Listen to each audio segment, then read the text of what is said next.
बिस्मिल्लाहिर्रहमानिर्रहीम, अस्सलाम वालेकुम। मैं हूं गुलफाम चौधरी। आप देख रहे हैं मेरा फेसबुक पेज और यूट्यूब चैनल। पाकिस्तान की इस बदलती सियासी सूरत हाल जिसने पूरी कौम को एक तजस्सुस में डाल रखा है और पूरी कौम ये सोच रही है कि आने वाले दिन पाकिस्तान की सियासत में किस तरह के होंगे और आने वाले दिनों में इमरान खान साहब के हवाले से क्या खबरें हैं, इस पर अहम तरीन तजिया दिया है डॉक्टर शहबाज गिल साहब ने। आइए पहले उनको सुनते हैं, फिर उस पर बात करते हैं। साहब जो हैं खालिद यूसुफ चौधरी इमरान खान के केसेस को देखते हैं, जेल तवातर से जाते हैं, वहीं से वापस आ रहे थे तो उनके साथ ये डकैती कर ली गई और उनका आईफोन जो है वो छीन लिया गया। अब खालिद यूसुफ चौधरी साहब के पीछे कौन पड़ा होगा ये आपको ही पता है। मैं ये नहीं कह रहा कि फ़ोन उन्होंने छीना, लेकिन ये ज़रूर है कि उन्हीं के किसी लगते लेते ने वो फ़ोन छीना होगा या किसी की आशीर्वाद पर वो फ़ोन छीना गया होगा।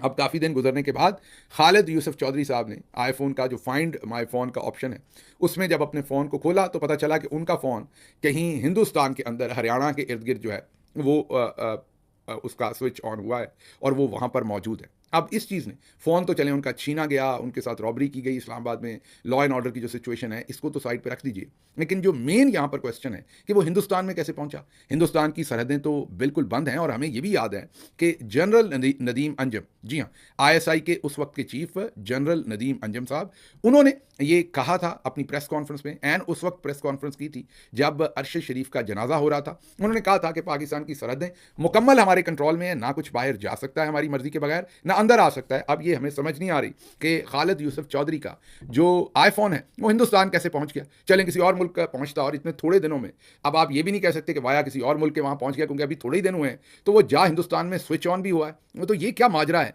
ये इधर से फ़ोन जो है वो उस तरफ कैसे पहुंच गया है, जबकि सरहदें, हिंदुस्तान की सरहद तो मुकम्मल सील है और आपके मुकम्मल कंट्रोल में भी है, और अगर नहीं है तो फिर उससे भी ज़्यादा परेशानी की बात है। बहरहाल अगली जो खबर है वो कल रिलीज़ हुई थी, लेकिन उसने भी आज सोशल मीडिया के ऊपर बहुत ज़्यादा हवा क्रिएट करके रख दिया है, और वो खबर है कि एक कैनेडियन पाकिस्तानी की शिकायत पर आर्मी चीफ ने 16 एकड़ ज़मीन वागुजार करवा ली। इस पर तो हमने तबसरा पिछले वीलॉग में कर दिया, लेकिन अब लोग सोशल मीडिया पर उस छोटी बच्ची की वीडियो शेयर कर रहे हैं जिसने तकरीबन 1 साल पहले या 1.5 साल पहले आर्मी चीफ से एक शिकायत की थी, और शिकायत ये की थी कि उनकी ज़मीनों पर एक वढेरा जो है वो पानी छोड़ देता है। आर्मी चीफ ने बगैर तहकीक किए वहीं खड़े हुए बच्ची के ये कहने पर अहकाम दिए फ़ौज के जवानों को कि आप लोग भी वहाँ पर वढेरे की ज़मीनों पर पानी छोड़ दो, और उसे सख्त मैसेज भेजा। उसके बाद हमें कुछ पता नहीं कि क्या हुआ। आईएसपीआर ने कभी अपडेट नहीं किया कि बच्ची की ज़मीनों को जैसे अभी 16 एकड़ पे अपडेट कर रहे हैं, और उन्हीं लोगों से ये ट्वीट करवा रहे हैं जिन लोगों को चंद दिन पहले आर्मी चीफ के दफ्तर से इन्फॉर्मेशन लीक करके माफ़ीनामे जिनके अकाउंटों से ट्वीट करवाए गए थे, सीक्रेट एक्ट लगना है उस चोरी के काम के ऊपर, उन्हीं के से ये 16 एकड़ वाली चीज़ भी ट्वीट करवाई जा रही है। लेकिन ये नहीं बताया उन्होंने कि उस वडेरे का क्या बना, उसके साथ कुछ किया कि नहीं किया गया। आईएसपीआर ने नहीं बताया, लेकिन हमें ये बात खालिद बाट साहब ने बताई। खालिद बाट कौन है? खालिद बाट किसान लीडर हैं, और उन्होंने एक इंटरव्यू किया था सोहराब बरकत के साथ सियासत पीके पर। उसमें उन्होंने बताया कि वो जो वडेरा था वो अब मेंबर प्रोविंशियल असेंबली बन गया है बलूचिस्तान का, और वो वज़ीर भी बनने जा रहा है, और वजारत भी वो इसी चीज़ की मांग रहा है, पानी के महकमे की मांग रहा है, और इरिगेशन की उसको वजारत चाहिए, और लग रहा है कि उसे मिल भी जाएगी। बाट साहब ने ये पैगाम आर्मी चीफ के नाम उस वक्त अपने इंटरव्यू में दिया था कि आर्मी चीफ को बताइए कि जिस बच्ची की हफाजत के लिए आपने अहकाम दिए थे जिस वडेरे से, वो वडेरा अब इरिगेशन का ही, पानी के महकमे का ही वजीर बनने जा रहा है। उसके बाद क्या हुआ ये हमें नहीं पता, आईएसपीआर बता सकते हैं कि इस बात के अंदर हकीकत क्या है, लेकिन उस बच्ची की वीडियो जारी करने के बाद से अब तक आईएसपीआर मुकम्मल खामोश है, उसके ऊपर उन्होंने कोई बात नहीं। अगली खबर आपके सामने मरी से रखते हैं, जहां पर शहीद अनीस सत्ती का चेलम हुआ। शहीद अनीस सत्ती जमा साला शहीद अनीस सत्ती को उनके वालिद के पहलू में बैठे हुए गोली मारकर, स्नाइपर से गोली मारी गई थी, शहीद कर दिया गया था। उनके शहीद वालिद की आंखों में झलकते हुए आंसू जब वो डेड बॉडी लेने हॉस्पिटल आए थे वो आप सबको याद है। फिर उन्होंने एफआईआर की कोशिश की थी तो उनके घर के तमाम लोगों को अगवा कर लिया गया था और एफआईआर भी नहीं करवाने दी गई थी। ये जो जुल्म की दास्तान है ये शायद पाकिस्तानी कभी ना भूल सके। आज चेलम पर उनके वालिद ने यह बयान दिया है कि मेरा बेटा एक नज़रिए के साथ था और वो घर में अपनी माँ को बताकर निकला था कि जब तक इमरान खान रिहा नहीं होगा मैं चैन से नहीं बैठूंगा, मैं वापस नहीं आऊँगा। शहीद अनीस सत्ती के वालिद सफारिश सत्ती साहब ने यह बताया कि उनका बेटा इस नज़रिए पर कुर्बान हुआ। उन्होंने कहा अब मैं इस नज़रिए के लिए खड़ा हूं और जब तक इमरान खान खड़े हैं मैं उनके साथ खड़ा हूं और मैं इस नज़रिए को अब फॉलो करूंगा।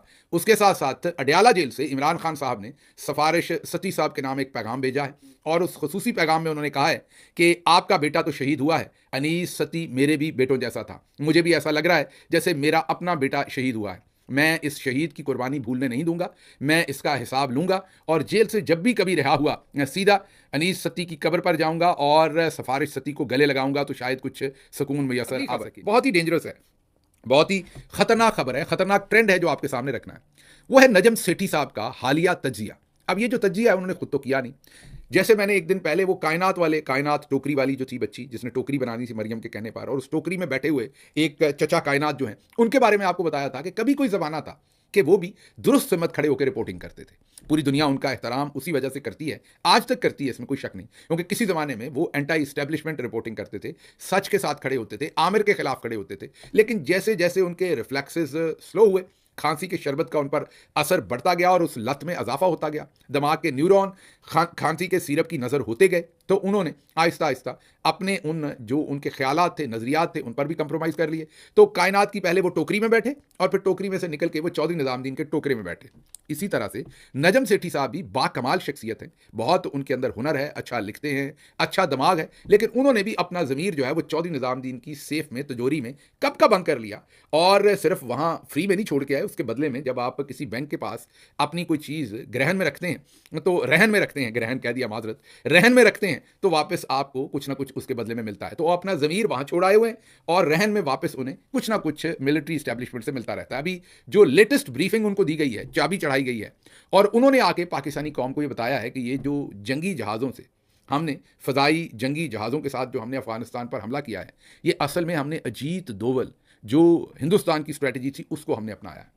एक तो आपको पता ही है कि हिंदुस्तान जो बार बार कहता था कि हमने सर्जिकल स्ट्राइक करनी है और जिसको पाकिस्तान बहुत तौहीन समझता था और बहुत ही रिटेलिएट करता था, अब मिलिट्री के ज़राए की ब्रीफिंग पर नजम सेठी टेलीविज़न पर बैठकर उसी सर्जिकल स्ट्राइक जो पाकिस्तान पर करने की बात करते थे या की थी या नहीं की थी, उसको आइडलाइज करवा रहे हैं, उसको आइडलिज्म का हिस्सा बना रहे हैं, बल्कि उसको काबिल तकलीद बना रहे हैं कि उसकी तकलीद की जा सकती है। और वो क्या रहे हैं? वो कह रहे हैं जैसे हिंदुस्तान ने सर्जिकल स्ट्राइक्स की, पाकिस्तान भी बिल्कुल उसी तरीके से अफगानिस्तान में सर्जिकल स्ट्राइक्स कर रहा है जंगी जहाज़ों से। लेकिन आगे एक जुमला कह रहे हैं, वो कह रहे हैं कि हमारे पास तो एयरफोर्स है, उनके पास तो एयरफोर्स भी नहीं है कि वो जवाब दे सकें। एक बात तो ये कर रहे हैं। दूसरी बात वो ये कर रहे हैं कि ये जो हिंदुस्तान ने पाकिस्तान के अंदर लोगों को चुन चुन के मारा, ये जो गार्डियन की स्टोरी थी याद है आपको, और उसके साथ साथ वॉशिंगटन पोस्ट ने भी उसको जारी कर दिया कि किस तरीके से हिंदुस्तान ने 20 पाकिस्तानियों को चुन चुन कर कत्ल किया। और ये स्टोरी आने के बाद याद कीजिए, वहाँ पर राजनाथ ने कहा था कि घुस के मारा है, मजीद घुस कर मारेंगे। और इस स्टेटमेंट के बाद 2 दिन के बाद आमिर सरफराज और तांबा को लाहौर में घुसकर फिर कत्ल कर दिया गया था। अब हमें नजम सेठी साहब ये बता रहे हैं कि ये जो स्ट्रेटजी है घुस के मारने वाली, ये अब पाकिस्तान ने भी शुरू की है। और वहाँ पर जो तालिबान के सरबराहान होंगे या जो पाकिस्तान तालिबान के जो इधर दहशतगर्दी करते हैं, जिसको हम कभी भी सपोर्ट नहीं कर सकते, ना कर सकते हैं, ना करते हैं, ना कभी करेंगे, लेकिन इस टाइम बात सिर्फ हो रही है जो ये ब्रीफ किया गया और जिस भोंडे तरीके से ये सब कुछ आवाम के सामने पेश किया जा रहा है कि अब इस बयानिए को पेश करने के लिए पहले हिंदुस्तान के बयानिए को दुरुस्त कहा जा रहा है। वो बयानिया जिसके खिलाफ पाकिस्तान हमेशा से डट के खड़ा है और कहता है कि सर्जिकल स्ट्राइक भी इंटरनेशनल कवानीन की तौहीन है और ये घुसकर कहीं पर किसी शख्स को कत्ल करना ये भी तौहीन है। आज मिलिट्री बैक्ड जराए से पूरी की पूरी ब्रीफिंग लेके नजम सेठी टेलीविजन पर बैठ के इन दोनों चीज़ों को नॉर्मलाइज कर रहे हैं। जी बिल्कुल, जिस तरह से आपने सुना डॉक्टर शहबाज गिल साहब ने इस पर डिटेल से बताया कि इस वक्त पाकिस्तान तहरीक इंसाफ के हवाले से क्या अपडेट्स हैं, इमरान खान साहब के केसेस के हवाले से क्या अपडेट्स हैं, और पाकिस्तान की सियासी सूरत हाल में सियासी जमातों का क्या किरदार है, कौन कहाँ पर खड़ा है। और ये सुनने के बाद यकीनी तौर पर जो पाकिस्तान का सियासी सिनेरियो है वो वाज़ेह हो जाता है। और लगता यह है कि आने वाले दिन पाकिस्तान की सियासत में बड़े अहम तरीन साबित होने जा रहे हैं और आने वाले दिनों में बहुत बड़ी तब्दीलियाँ मुतवक्के हैं। अल्लाह पाक वतन अजीज़ का हामी और नासिर हो। पाकिस्तान जिंदाबाद।